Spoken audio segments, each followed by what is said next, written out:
Namaskar. My heartfelt gratitude to all of you for being here.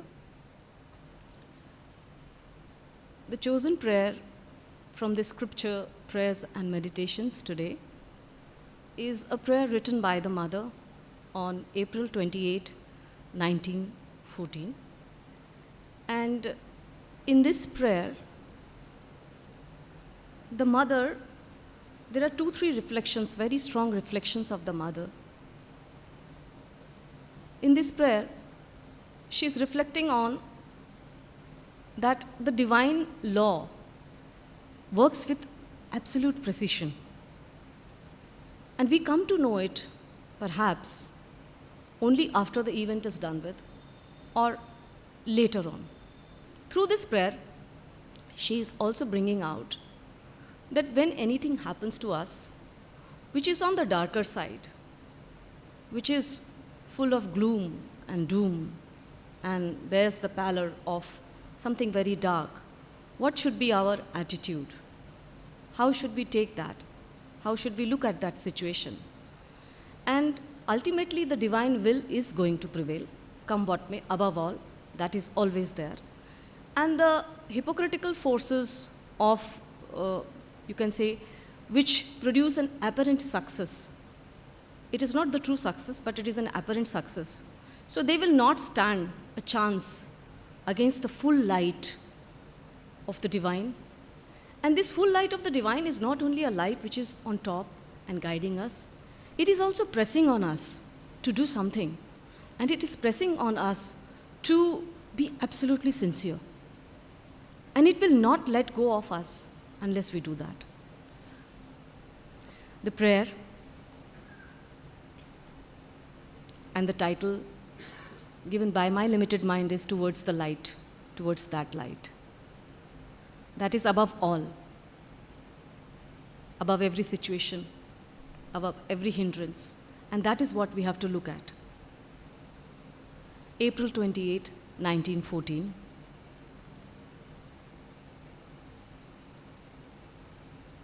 Thou art the master of the world. Thy law unfolds before us with precision.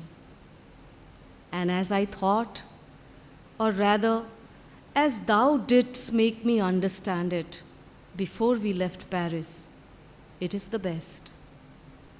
What could best serve thy work in the world? That has happened.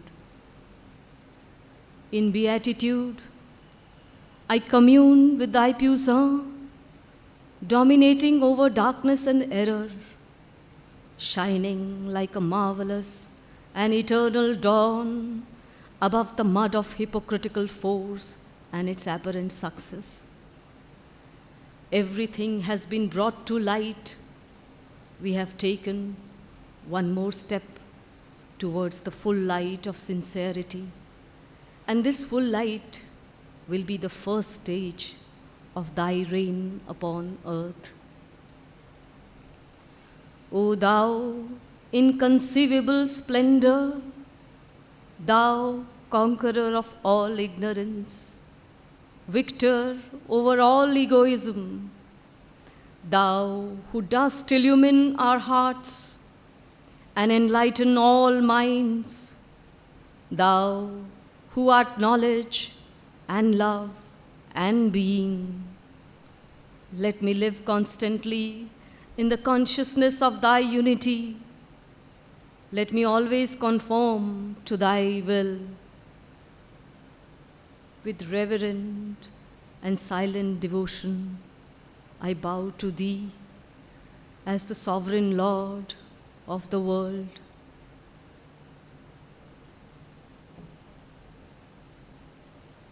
When we look at the first part of the prayer, we can clearly see that there is a context and there is a reference. She has traveled from Paris to Pondicherry, and it's almost a month. She reached Pondicherry on 29th of March. It's 28th of April here. So she is reflecting on that something the divine has ordained for her. And it is not only for her. When the divine master has ordained her to reach Pondicherry, it is towards the divine work. So something has been accomplished. And it has been accomplished with precision. She has come to the feet of the divine master. How much more precision?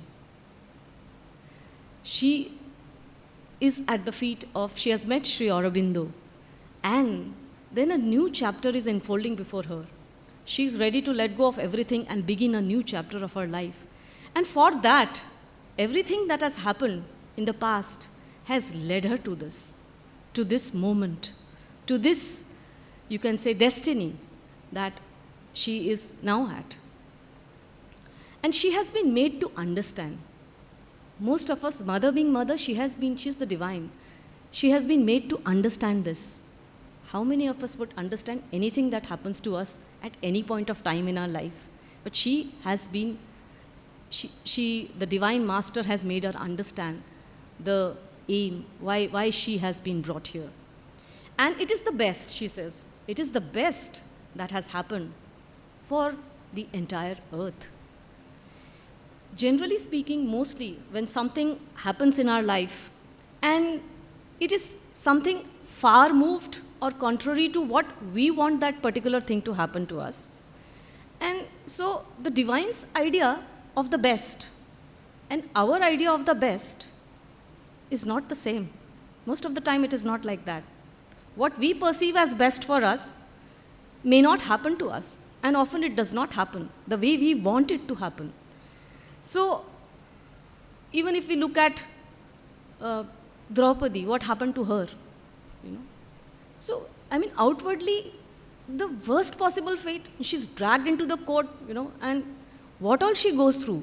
So outwardly it seems that she has been made to undergo for no fault of hers. But on hindsight, when we look at it, even when we look at the plight of Sita, she is abducted and she is there. But both Sita and Draupadi, they are incarnations of Mahakali. And through them, through whatever is happening to them, on hindsight when we see it, it all moved towards the divine Leela, it all moved towards the divine play which the divine had ordained.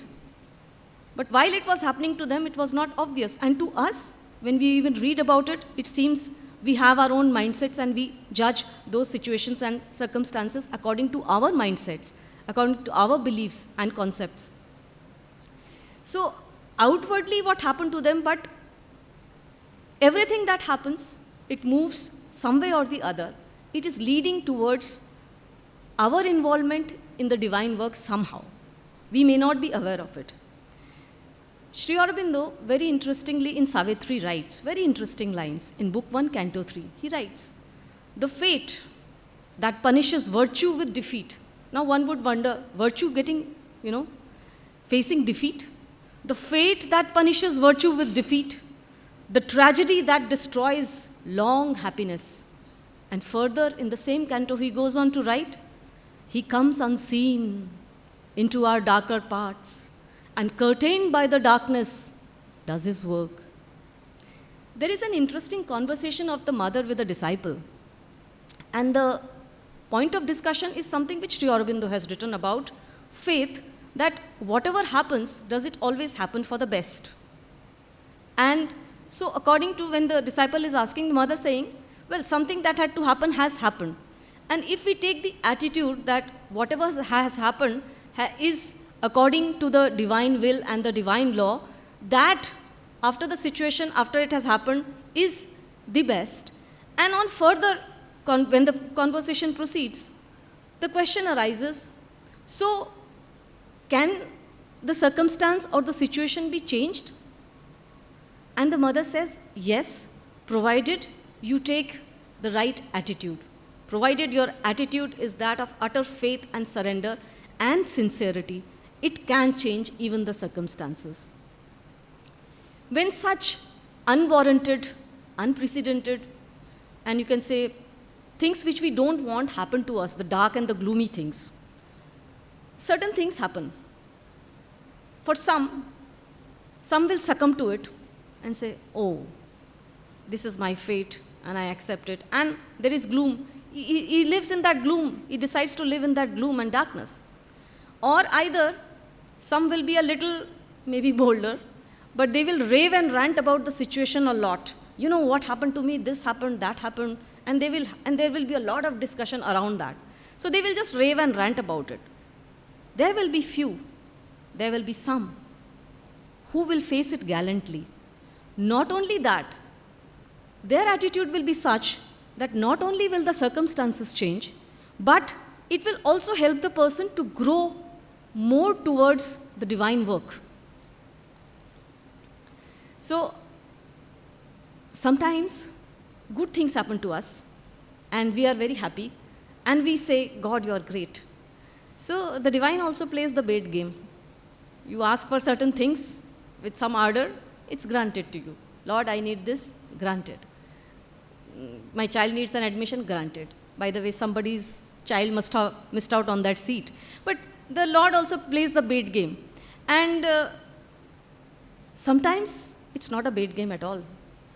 You may be asking desperately for this and that, but it doesn't come your way. It is not granted to you.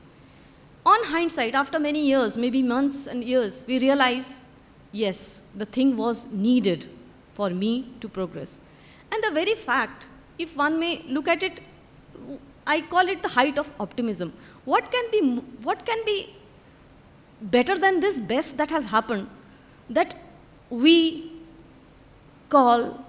see the mother, we call her, we pray to her.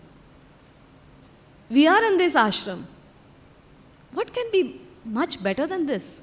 So, on hindsight, whatever happened, if it has brought us at the feet of the Divine Mother, if it has made us turn towards the divine in some way, what best? What more best do we seek? So the hypocritical forces, one may say, what is this hypocritical force that the mother is talking of? So the mother says, at one point she says, that a lot of the turmoil and a lot of the turbulence of this world would be taken care of, much of the suffering would be taken care of, if man just realizes that the divine is at least a little wiser than us, if not more. So, let us read the first part of this prayer. Thou art the master of the world.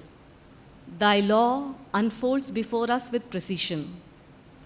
And as I thought, or rather as thou didst make me understand it before we left Paris, it is the best. What could serve thy work in the world, that has happened. So, apart from the context and the reference that she's talking of here, she's saying whatever is the best has happened. And the law of the divine works with precision. And ultimately the divine will. We may think that the situation is bad, but on hindsight, it is proven to us that whatever has happened has brought us so far on the path. She goes on to say, in beatitude, I commune with thy pusa, dominating over darkness and error, shining like a marvelous and eternal dawn above the mud of hypocritical force and its apparent success. So here now, she is showing us a concrete path, a concrete way. She is communing with that pusa, that sovereign power of the divine, and she is doing that instead of focusing on the mud or on the dark situations which are prevailing. The time when she is writing this is perhaps the time when the World War I is just around the corner. And if we look back 100 years, and if we compare it with the days today, the current times, 100 years back, things were pretty dark and gloomy. There was imperialism, the sly and despotic methods of the so-called developed nations on pretext of, civilizing us to that extent. So everything was happening. Look at the condition of the women at that time. You can say the most gruesome tortures were being, they were not able to even speak. Forget about the, women's rights and all. So if we look at those situations, yet today when we look at it, what perhaps has taken thousands and thousands of years for the change to happen, after the advent of Sri Aurobindo and the mother, within 100 years, we see massive changes. Something which we could not even have imagined. And it's moving, these changes are moving at a miraculous speed. It is not a mere coincidence. So situations may be dark, gloomy, there might be suffering, they may be gruesome, but the divine grace, the light of the divine and the power of the divine is above all. It is still there. Hypocritical force, something that tries to show what it is not. The mother is seeing the greater truth above all these dark situations. The earth is undergoing a major churning. And this churning is necessary. It is doing something. It is drawing man more and more towards the crowning movement, that is the descent of the supramental. So, regardless of appearances, if we always have faith in that dawn, that light which is above all and pulling us, see, the truth of God's will is anyway going to prevail over anything else. You know, we are very fortunate. Our emblem says, Satyameva Jayate, truth alone triumphs. And this is perhaps the certitude that we have to instill in our children right from the very beginning, that it is not about the truth as we see it, you know, the right and wrong and that kind of truth. It is not that truth. It is the truth of one's being, the truth of the soul.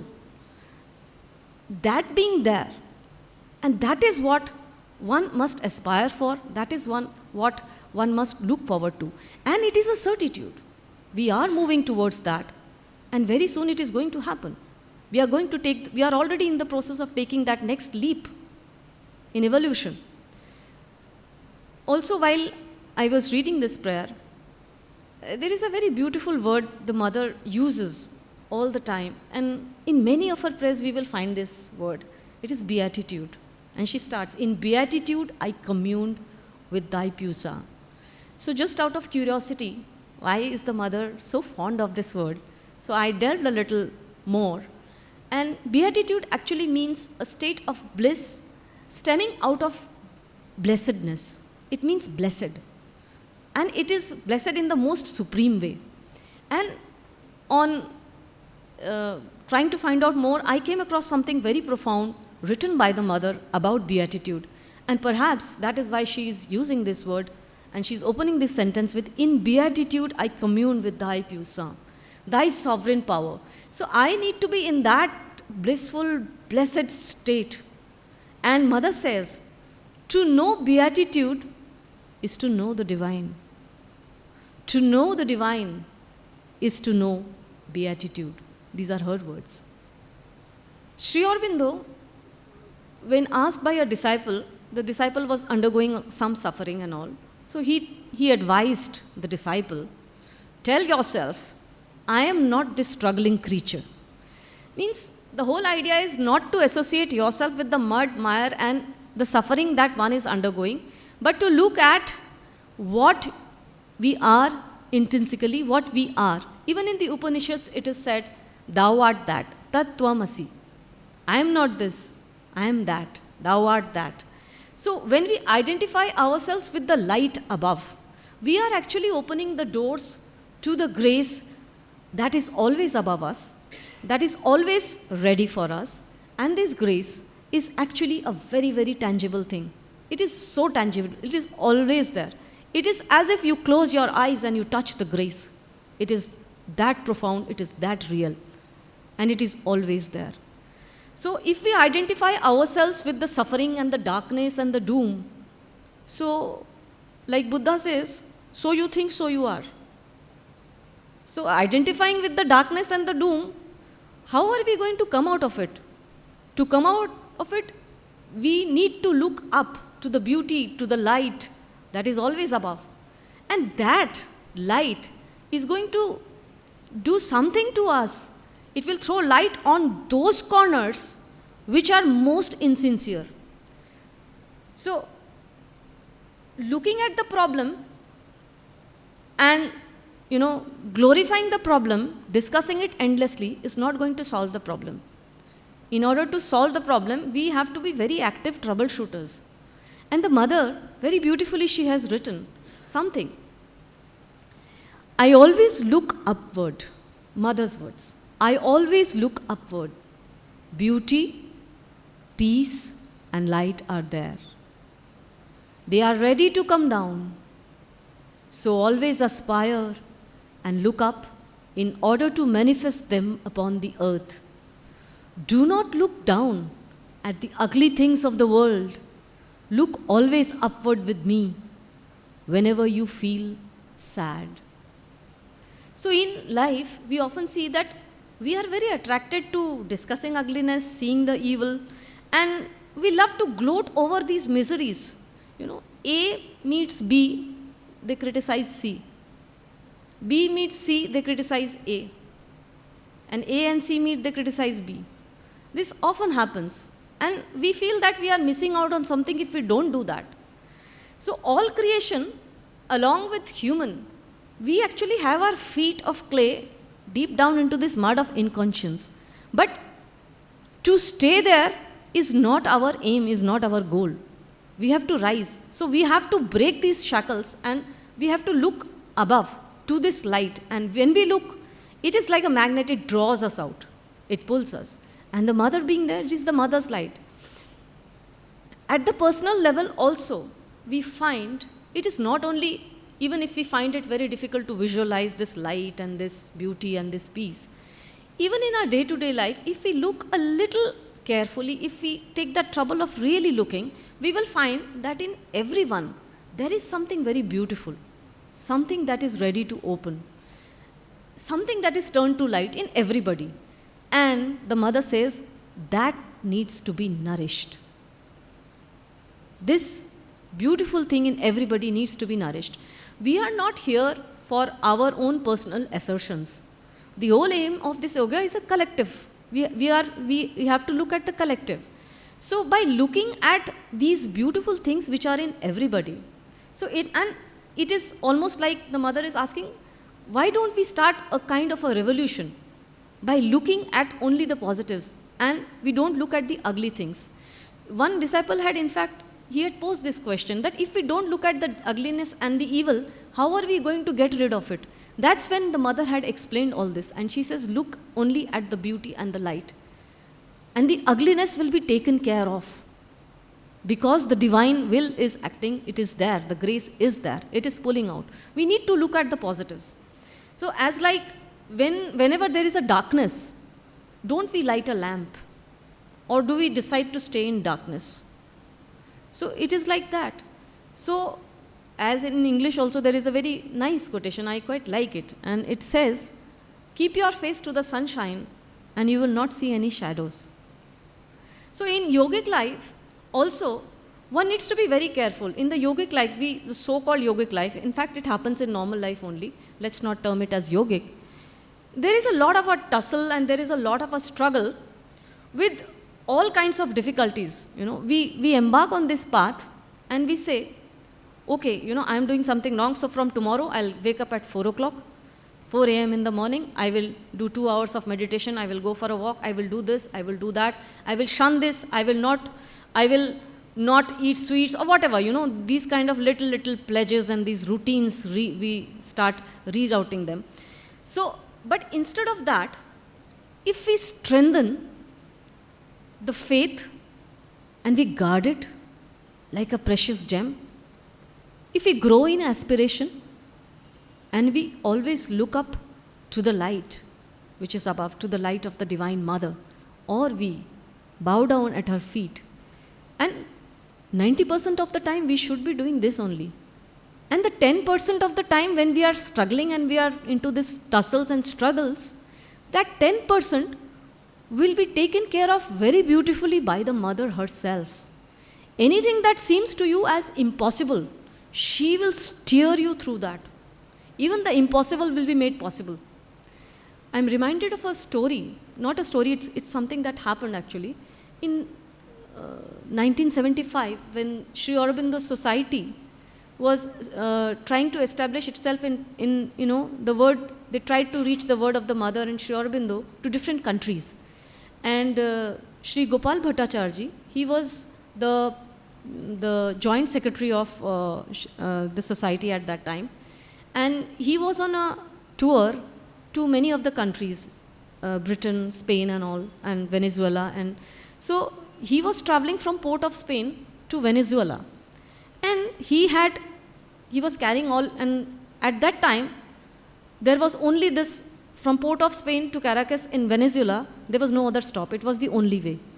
And those days, the visas were also very difficult. So he got his visa from the port of Spain. And he boarded the plane to Venezuela, Caracas. And while on the plane has taken off. And he realizes that his passport and all documents which he needed are all at the counter at the port of Spain. He forgot them there. He left them there. And they were all there. And what he does not he's not nervous, or he starts calling the mother. He says, "Mother, it is your work that I am going to do. So you take care. I don't know what is." Within 5-10 minutes, there was an announcement made by the pilot that we are taking back the plane to port of Spain because of some technical issues.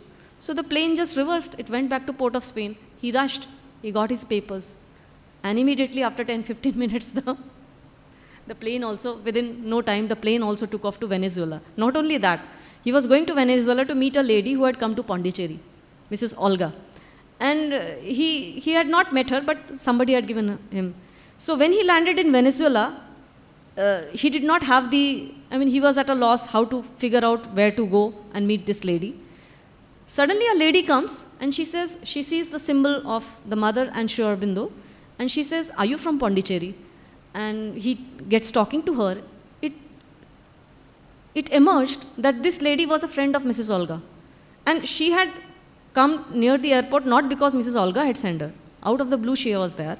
And then she took him, and then everything was managed very peacefully. So even the impossible, sometimes we give up hope. We give up hope and we start lamenting, we start cribbing, we go into the doldrums. But instead of that, if we just if we just quieten ourselves and just implore to the mother, call to her, why will she not listen? She will listen. And it is a fact. You call, every call is answered, every prayer is heard. And in the ashram also, so mother always looked at these beautiful things in everybody. The ashram was not only that only very enlightened souls were there. There were all sorts of people mother had taken under her shelter, because yoga is for the collective. So all sorts of people were there, and people would often come to her and complain, Ma, this person is not doing the work, he needs to go out of this. So finally, a lot of these things started happening, and the mother said, okay, you make a list.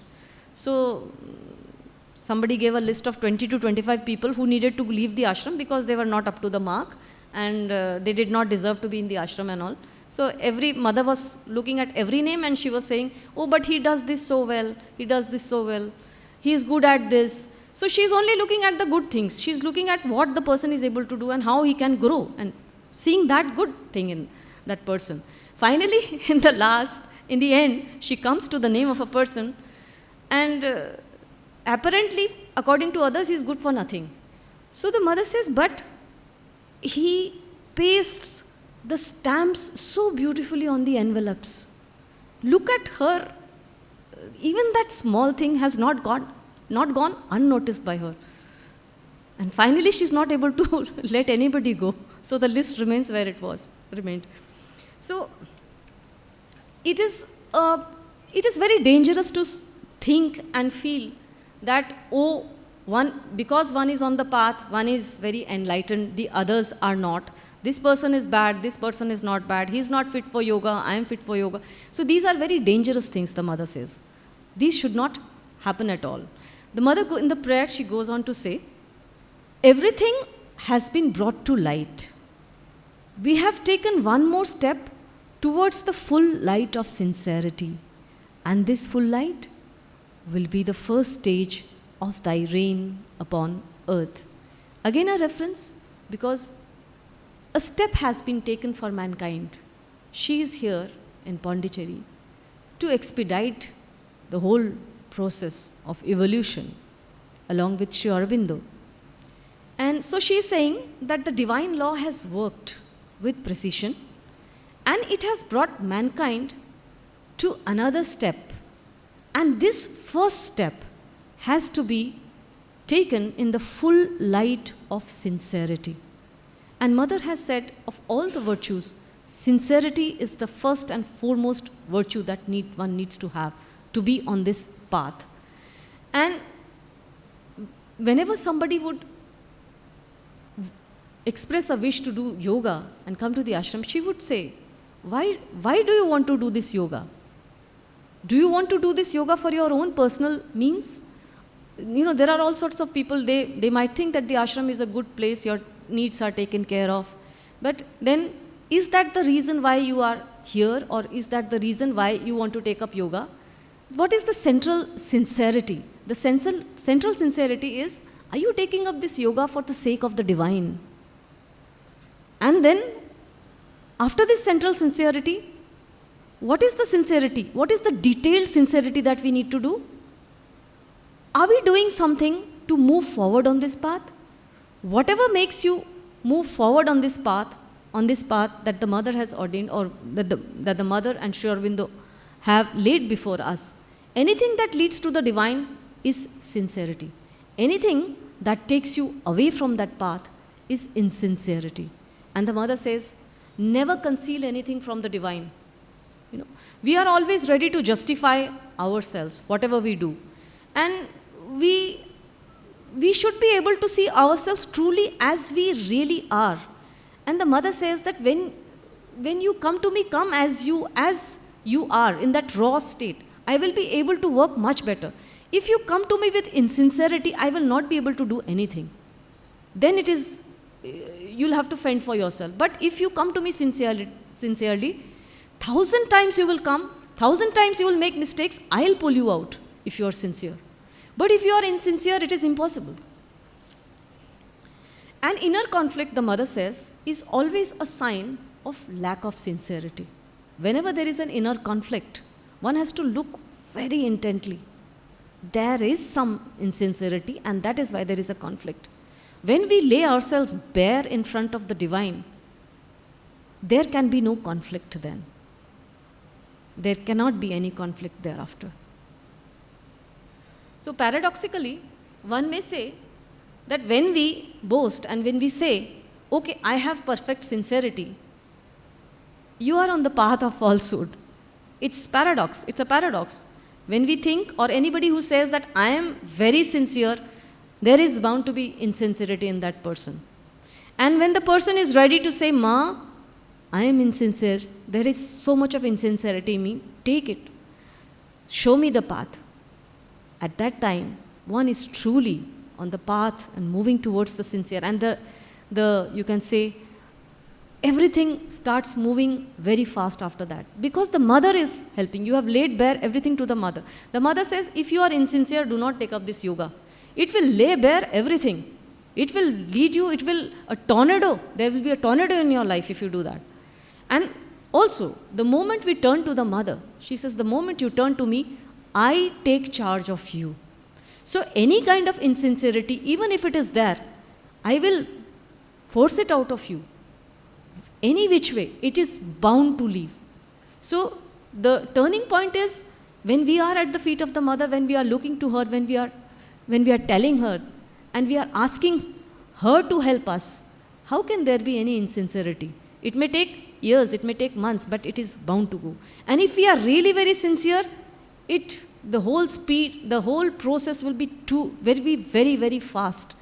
And the yoga, the work that needs to be done through you will be done. One is definitely on the path of becoming a true instrument of the Mother, the moment we open very sincerely to the Mother. So it is not only about, if we look at the world today, there is, you can say, there is so much of a hypocrisy.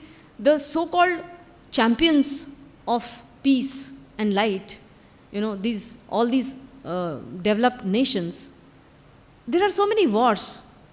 And the participating countries, they don't want the war to end perhaps. And that is why this dance of Mahakali is needed, no? That is why this churning. Whenever there is too much of, you can say, all these forces of insincerity and darkness, so matter is the fortress of the hostile and it needs to change. So this churning and this stilling, and so there is a dance of Mahakali Why? And why we are so insincere, what leads to this insincerity is our preferences. And behind these preferences is the ego. So, finally, these things have to be annihilated. They have to be completely abolished. And for that, our own powers, our own strengths are not enough. We need to align ourselves to something higher. We need to align ourselves to something more beautiful, more pure, more, you can say, full of light. And that is her, that is the mother's power. We need to, her Pusa, Sri Aurobindo's power, mother's power. And the mother is saying that all ignorance, he is the master, he is the supreme master, he is the divine master. He will also make sure, the moment we turn, he will also make sure that there is no ignorance. One very big step, perhaps, to me it seems that when we turn to the mother, or when we turn to Sri Aurobindo, isn't the biggest barrier to our ignorance and to our insincerity broken at that point of time? The moment we turn to her, will she let go of us? So that is the first, you can say the first step has already been covered. The mother was here in the physical form, she is still there. Sri Aurobindo is still there. They have not left the earth's realm. So there is no fear. One needs to be bold, one needs to be gallant, one needs to become a true child of the mother. And the mother says, how does one know that one is moving towards that supramental yoga? And she says, the moment when you do not see Sri Aurobindo and me separately. When you think of me, when you see me, you see Sri Aurobindo. When you see Sri Aurobindo, when you see him, you see me. We are one. So that is the sign that one is on the path of supramental yoga. So 2 steps. One, turning to the mother or even turning to Sri Aurobindo. Ultimately, we are going to move to that state.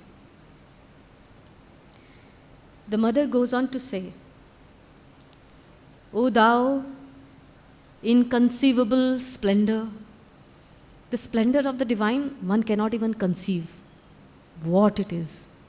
O thou inconceivable splendor, thou conqueror of all ignorance, victor over all egoism, thou who dost illumine all hearts and enlighten all minds, thou who art knowledge and love and being, let me live constantly in the consciousness of thy unity.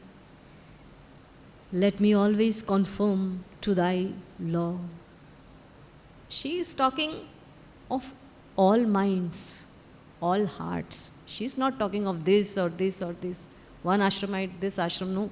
She is talking of all minds, all hearts. So wide is her love. So when the darkness is there, she is looking at that inconceivable splendor. Amidst all this darkness, all this churning, all these sufferings, she is looking at that inconceivable splendor.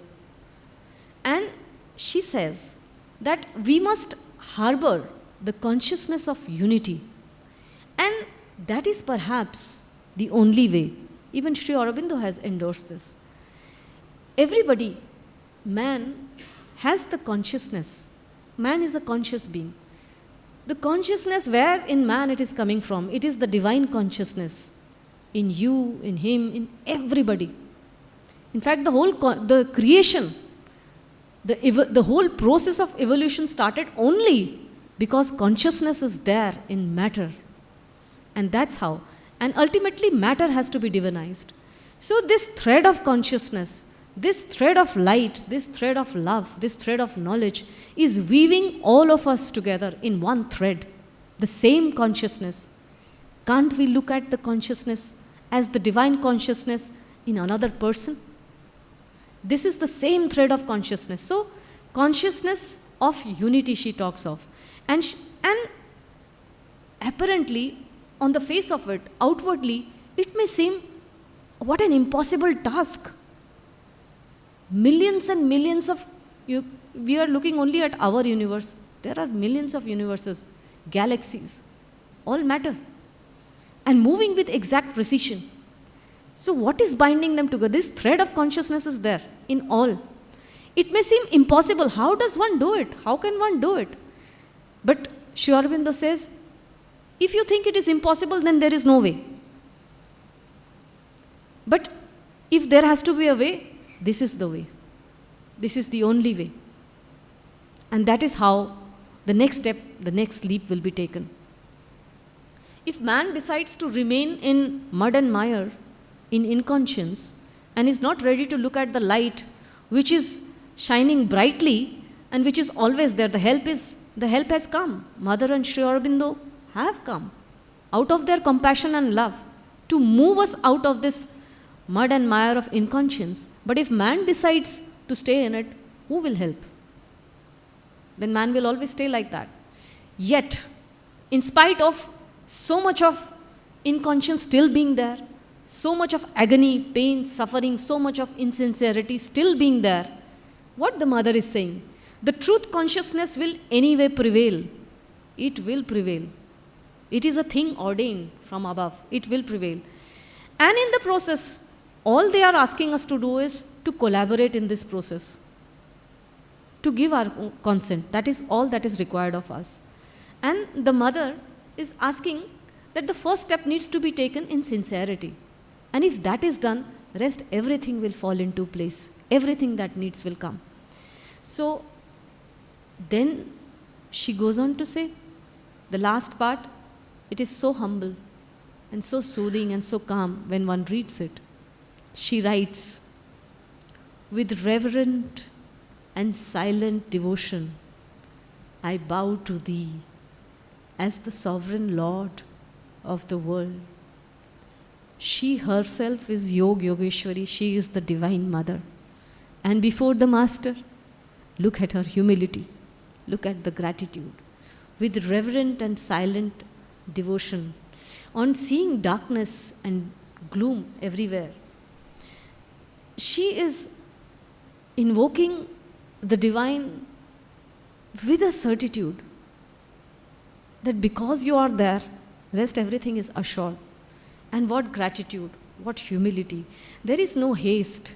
There is no, you can say, impatience in her. There is no clamor of the ego. When one reads these two lines, that is enough. With reverent and silent devotion, I bow to thee as the sovereign Lord of the world. She is teaching us how to pray. She is teaching us how to be humble. She is teaching us how to be grateful. She is teaching us how to always look at the Divine, who is always there for us, in spite of all darkness, all sufferings. Isn't it an assurance? She being there, she praying for all of us. Can't we take this first step towards this full light of sincerity? The mother, there is a very poignant, I would say, talk which was given by the mother, where she says that there is no doubt that if you sincerely want the suffering, the misery, the pain to go away, if you want it very sincerely, you have nothing to do. You actually have nothing to do. The Lord will do everything. You only have to put it to the Lord. And this is the detailing she has talked of in the first prayer itself. The detailing, you put it to the Lord, you put it to the Divine. Lord, it is like this. The situation is like this. And then remain very calm and quiet, she says. And whatever needs to be done, what you need to do, what you need to speak, how you need to act, nothing. All will be done. Do remain quiet and do the thing without reflection, without contemplation, without any haste. Just do it. It is actually the Lord who will do it at that time for you. And all situation, all circumstances, the words will be put in your pen. The words will be put in your mouth. Whomsoever you need to meet will come in front of you.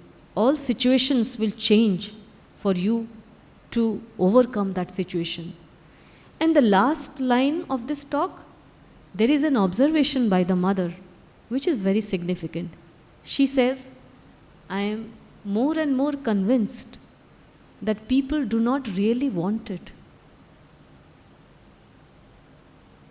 Somewhere she has also said that if you want something, Sri Aurobindo has said, if you want something, want it very sincerely. If you want it sincerely, that itself will take care of everything.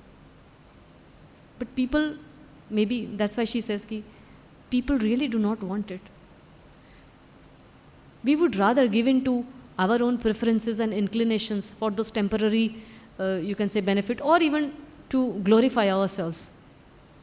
But not look at this simple thing which is being laid bare by the mother herself. Let us read this prayer again. April 28, 1914. Thou art the master of the world. Thy law unfolds before us with precision. And as I thought, or rather, as thou didst make me understand it before we left Paris, it is the best. What could best serve thy work in the world? That has happened.